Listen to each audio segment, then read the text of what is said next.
राधे राधे दोस्तों, welcome back to my channel my life with Gopala. आशा करती हूँ श्री बांके बिहारी जी की कृपा से आप सब अच्छे होंगे। दोस्तों, अभी से हफ्ते में 2-3 दिन करके व्लॉग आप लोगों के साथ शेयर करने वाली हूँ।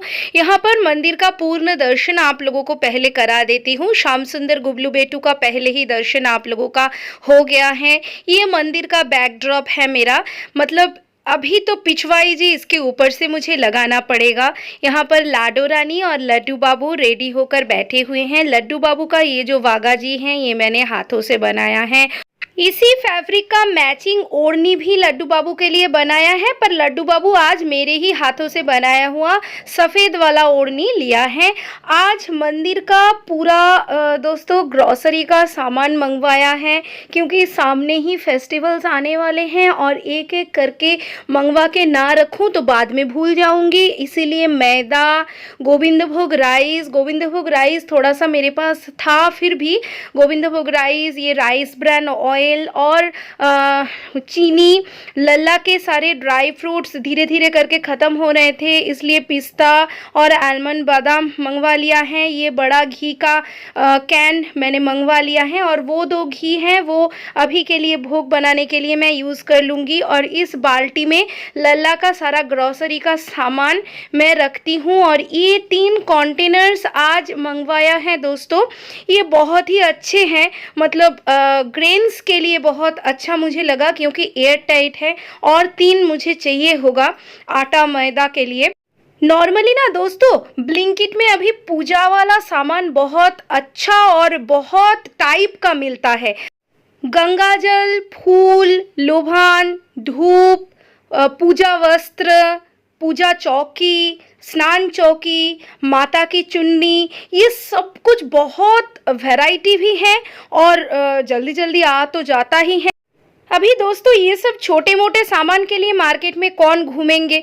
इससे अच्छा है, टाइम सेविंग भी है और कॉस्ट सेविंग भी कभी कभी हो जाता है कि ब्लिंकिट कर दो, 15 मिनट में ही सामान डोर स्टेप में आ गया। अभी ये जो कंटेनर्स हैं, ये हस्बैंड के लिए भी मैं थोड़ा बहुत मंगवाने का सोच रही हूँ, क्योंकि उनकी चाय पत्ती वत्ती ये सब कुछ रखने के लिए भी ज़रूरत पड़ती है। मेरा तो किचन लल्ला के साथ ही है, लल्ला का जो भोग है उसी से मेरा गुजारा हो जाता है, और हस्बैंड भोग भी पाते हैं और नॉर्मल खाना भी खाते हैं। तो मैं सोच रही थी उनका किचन का सेटअप भी थोड़ा कर दूं।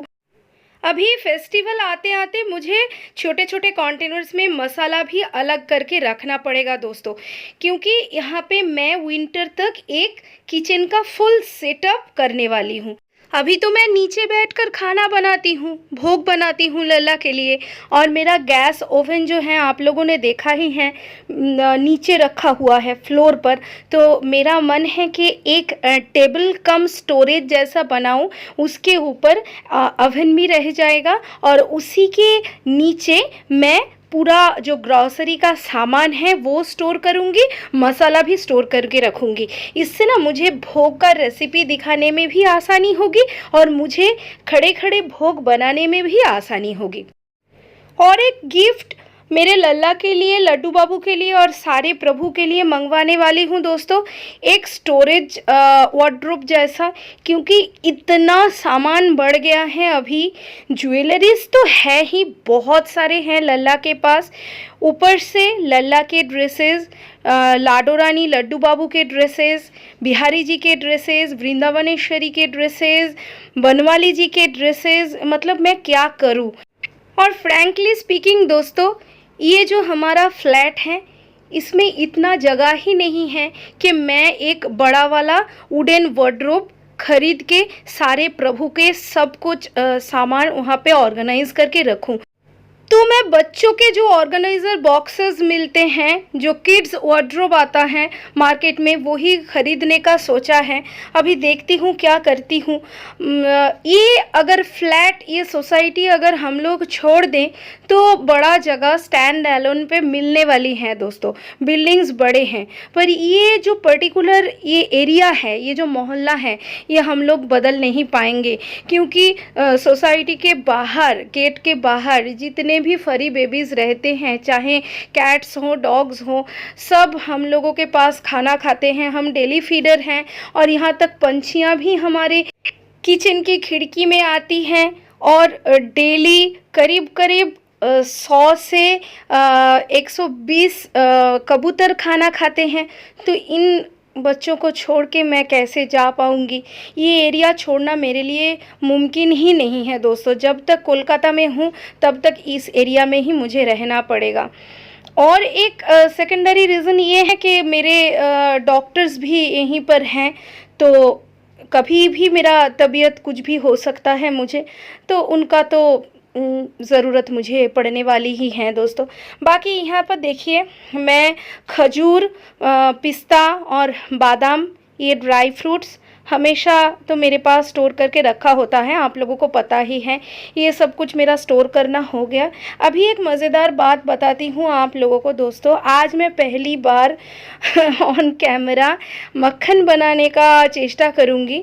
वो भी मक्खन बनाऊँगी देसी घी से, ना तो क्रीम से और ना ही दूध से, ना ही दही से।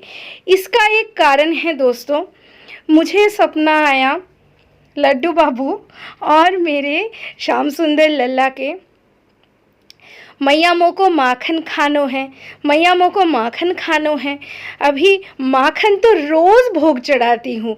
तो मैं सपना देख रही थी कि मैं बोल रही हूँ कि आप लोगों को तो मैं रोज़ भोग में माखन चढ़ाती हूँ, फिर और कहाँ से माखन लाऊं बोलो?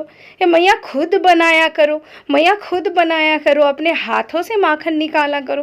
तो मेरे पास तो चर्नर है नहीं, माखन मथनी है नहीं, खिलौना माखन मथनी है, वो भी मैंने बदमाशी करके अभी तक लल्ला को दिया नहीं है कि लल्ला झांकी सब उसी दिन लगाऊंगी जिस दिन फेस्टिवल शुरू होगा, अच्छे से डेकोरेशन होगा। तो मैं आज सोच रही थी कि क्या किया जाए। तो देसी घी मेरे पास एक वैष्णव भाई आए थे, उन्हीं से मैंने देसी घी लिया था, उनके घर में बनता है, तो उसी से मैं माखन बनाने का चेष्टा कर रही हूँ अपने पत्थर की बाटी में।